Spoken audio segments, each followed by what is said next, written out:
আমার ছেলে নিজে এখানে পরীক্ষার্থী, সেই হিসেবে আমি সনকার ইন্ট্রোডাকশন করে দিচ্ছি। যারা দূর দূরান্ত থেকে এখানে পরীক্ষার্থী আসছে তাদের জন্য আমি আজ কমিউনিকেশন বা যোগাযোগ ব্যবস্থা নিয়ে একটা ভিডিও দেখাবো, তার জন্য এটাকে ইন্ট্রোডাকশন দিয়ে রাখলাম।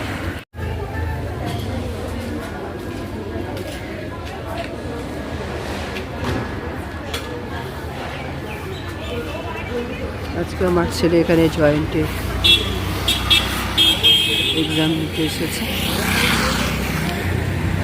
এটা হচ্ছে সনকার দুর্গাপুরেরই সনকা এডুকেশনাল ট্রাস্ট একটা সেন্টার।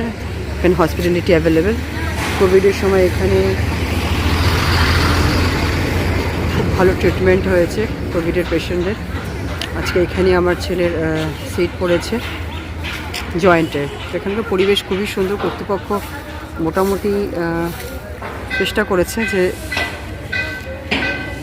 যতটা তাদের বাড়ির লোকেদের সুবিধা দেওয়া যায়। কমিউনিকেশন খুবই ভালো। তো আমি এখন আজকে সরকারি কমিউনিকেশনটা নিয়ে একটু বলবো।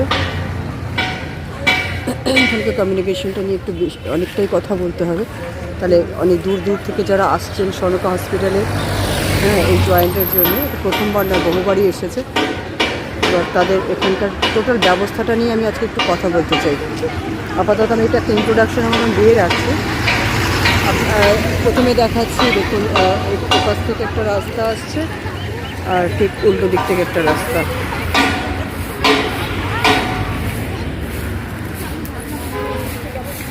আর ঠিক এই জায়গাটাতে এরকম একটা ঠিক মাঝখানটাতে একটু প্রপার জায়গায় মানুষকে খুঁজতে হবে না, এরকম একটা জায়গাতে পজিশনটা রয়েছে।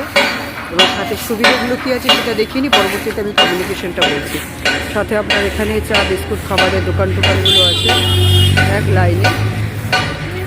আর এখানে একটি কালী মন্দির আছে যেখানে আমাদের গার্জেনদের বসার ব্যবস্থা হয়েছে, সেটাও আমি আপনাদের দেখিয়ে দিচ্ছি। এখানে বসার বা ক্যান্টিনের বা খাবার দাবারের কোনো অসুবিধা নেই।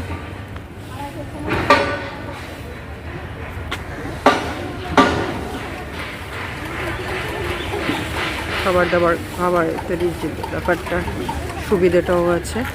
সব রকম ভেহিকলস এখানে পারমিশন আছে, দাঁড়ানো যায় না।